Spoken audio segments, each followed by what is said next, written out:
پچھلی قسط میں ہم نے سلطان صلاح الدین ایوبی کے شاندار فتوحات کا مشاہدہ کیا۔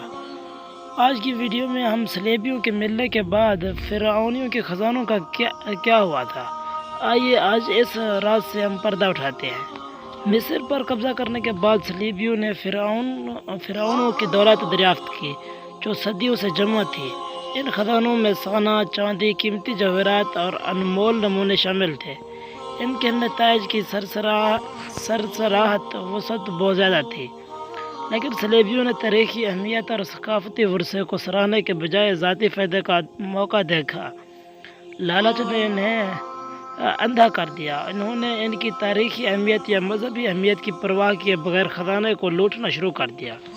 لاتعداد قدیمی نمونے تباہ کر دیے گئے اور انہیں پگھال کر استعمال کیا جانے لگا، یا سب سے زیادہ بولی لگانے والوں کو فروخت کر دیے جاتے تھے۔ تاریخ کی ان انمول باقیات کو پوری دنیا میں منتشر کر دیا گیا۔ صلیبیوں نے ان خزانوں کے تقدس کی بے عزتی کی اور ان تہذیبوں کو نظر انداز کیا جنہوں نے انہیں بنایا تھا۔ ان کے اعمال صرف دولت اور اقتدار کے لیے ان کی ناپاک خواہشات کو پورا کرنے کے لیے کام کرتے تھے۔ انہوں نے فرعونیوں کی میراث کو کم کیا، مصر کی ثقافت کو داغدار کیا اور زمین کو مزید داغدار بھی انہوں نے کیا تھا۔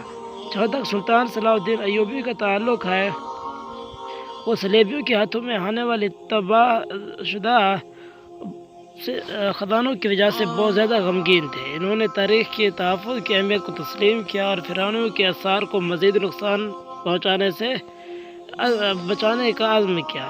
ان کی قیادت میں خزانے میں سے جو بچا تھا اسے بچانے اور بازیاب کرنے کے لیے اقدامات کیے گئے۔ بہت سے نمونے بحال کیے گئے اور انہیں محفوظ رکھنے میں مدد کیا جس سے وہ زمانوں تک برداشت کر سکیں اور قدیم تہذیبوں میں کی کہانیاں سنائیں۔ تو آج ہم تاریخ پر نظر ڈالتے ہیں تو ہمیں صلیبیوں کے لالچ کی وجہ سے ضائع ہونے والے انمول خزانے کی یاد آتی ہے۔